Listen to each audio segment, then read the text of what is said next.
Secretary of State, Tony, it's a pleasure to have you here in Jerusalem. And my friend, welcome. Thank you. We had a very meaningful meeting, and I think we learned a lot one from another, and we're on sync. Today's a historic day. We're hosting the Negev Summit here in Israel, where the foreign ministers of Egypt, the UAE, Morocco, Bahrain, will gather together with Israel and the United States in Sde-Boker, southern Israel, for this momentous occasion. I'd like to convey my thanks to you, Secretary of State Blinken, and to Israel's Foreign Minister, my friend Yair Lapid, for the important parts you're playing in this summit. The Middle East is changing, and it's changing for the better. We're cultivating old ties and building new bridges. We're rejuvenating old peace and charging it with the new energy of the Abraham Accords. We're working together to overcome the old forces of darkness and build a new future that's better, brighter, and promising.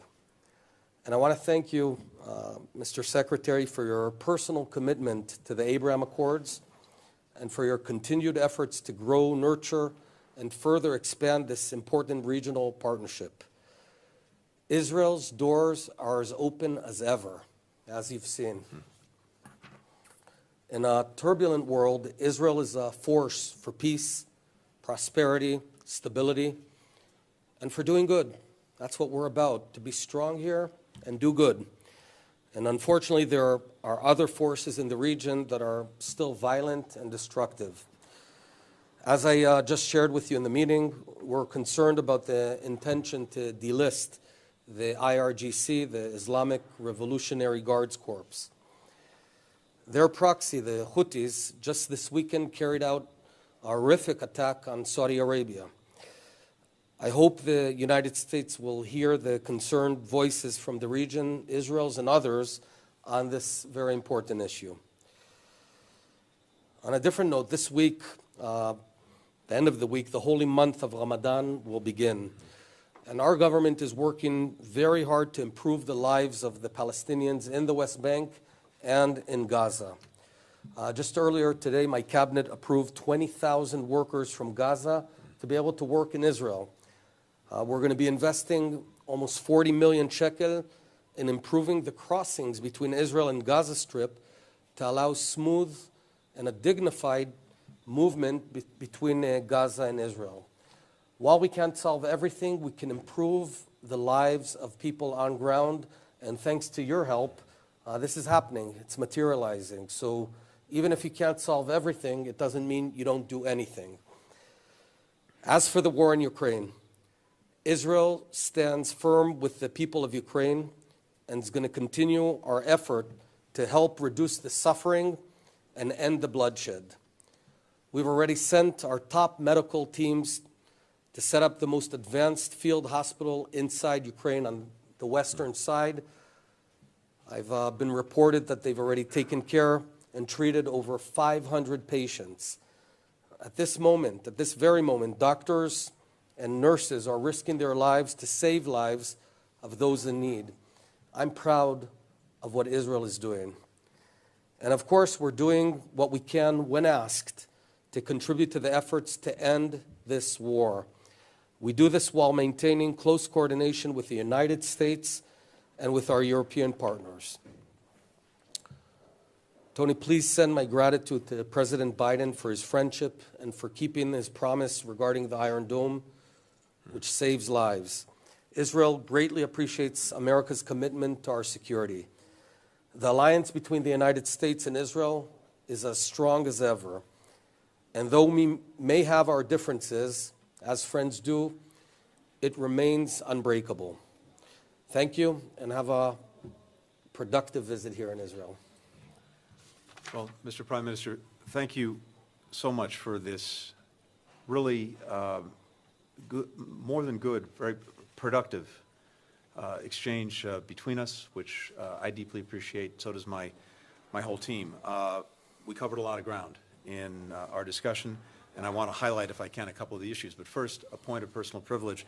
It is particularly great to have our new ambassador here, Tom Nides. He's a close friend of mine, a longtime colleague. More important than that, he's a good friend to President Biden and is deeply committed to the relationship between Israel and the United States. Yeah, he's okay. Well, now, I will say, I've said this to Tom, I think we got the we got the better end of the bargain because we have Mike Herzog. Right, so. There you go. Wonderful ambassadors. You know, you mentioned this, Prime Minister. Last August, when the Prime Minister visited the White House, President Biden made clear America and our administration's ironclad commitment to Israel's security. It's something we say, but it's also something that we do, and that I reaffirm today. President Biden, in that meeting, promised his full support for replenishing Israel's Iron Dome, and he delivered on that pledge, signing a funding bill that includes $1 billion for this crucial defense system just some days ago. We also share, and we are united in addressing the challenges posed by Iran, including its nuclear program. And there is no daylight between us on the fundamental proposition that Iran must never be allowed to acquire a nuclear weapon. And whether there is a return to the JCPOA, the Iran nuclear agreement, or not, that principle will not change, nor will our commitment to it. I had a chance to update the Prime Minister on the ongoing diplomatic efforts around the JCPOA, as we've done consistently with our Israeli partners, and as we'll continue to do. And deal or no deal, we will continue to work together and with other partners to counter Iran's destabilizing behavior in the region, as indeed we've seen most recently in the Houthi attacks against civilian infrastructure in the United Arab Emirates and in Saudi Arabia, acts of terrorism enabled by Iran. I thank the Prime Minister for his diplomatic efforts, important diplomatic efforts to end the Russian government's aggression against Ukraine. We value these efforts, and we've been closely coordinated throughout. It's important, and your insights as well are very meaningful, so I thank you for them. Thank you. We appreciate all efforts by allies and partners to stop the catastrophic suffering that Russia's aggression is causing for the people in Ukraine. And I have to say, we're also grateful for the Israeli government's efforts to provide humanitarian aid to Ukraine, including more than 100 tons of food, medicine, generators, other vital supplies, and the field hospital. I had a chance earlier today when I was with Foreign Minister Lapid to actually connect directly with those who are running the field hospital. We did it virtually, and it was very powerful to see that in action. This support is crucial as more and more Ukrainian men, women, and children are being killed, maimed, displaced by Moscow's attacks. More are trapped in barbaric sieges where they're denied food, water, medicine, and where people are starving to death. Fully half the children in Ukraine have been displaced by Russia's aggression. Half the children in the country. I also made clear the conviction that the United States has that Israelis and Palestinians deserve to enjoy equal measures of freedom, security, opportunity, and dignity. And that's one of the principal reasons we support a negotiated two-state solution. The Prime Minister and his government have made important efforts to address some of the challenges facing Palestinians, increasing Israeli water sales to Gaza, granting permits now to 20,000 people from Gaza to work in Israel, legalizing the status of thousands of Palestinians in the West Bank. And we very much hope to see more efforts along these lines in the near term. We're also encouraged to see members of the Prime Minister's cabinet meeting with Palestinian leaders, including Defense Minister Gantz, whom I'll see in a short while. Our administration is also rebuilding America's relationship with the Palestinian Authority and the Palestinian people, something I'll continue to do today in Ramallah with President Abbas and in East Jerusalem with leaders of that community's vibrant and diverse civil society. We're increasing humanitarian assistance to the Palestinian people, totaling $500 million since April 2021.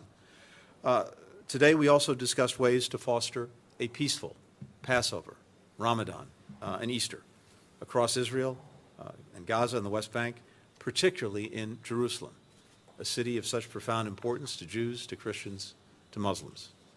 And that means working to prevent actions on all sides that could raise tensions, including settlement expansion, settler violence, incitement to violence, demolitions, payments to individuals convicted of terrorism, evictions of families from homes they've lived in for decades, It's a message that I'll be underscoring in all of my meetings on this trip.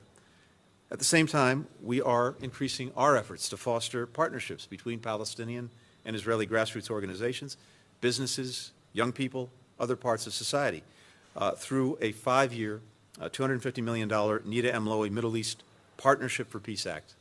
Right after this, in fact, I will have a chance to meet with one of the program's first grantees, a project that brings together groups in Gaza, the West Bank, and Israel to tackle the interconnected problem of water scarcity. Efforts like this will not only improve people's lives, but build relationships that can help diffuse tension and violence and ultimately lay a foundation for dialogue and for peace.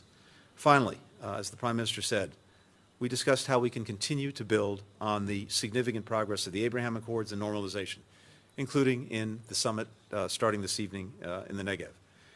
The United States will continue not only to support the work of those who have already normalized relations, but also to urge more governments to take this important step to the benefit of people in their countries and far beyond.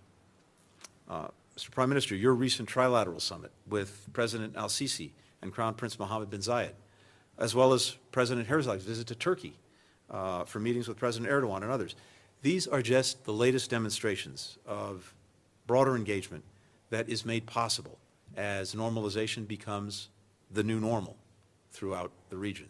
And again, I applaud Israel's leadership, its engagement, its diplomacy in building these agreements and making them real. So, Mr. Prime Minister, thank you for hosting us today and, again, for such a constructive, important exchange on everything we've just talked about and more. And thank you for continuing to strengthen what is an enduring and powerful friendship between Israel and the United States. Thank you very much. Thank you.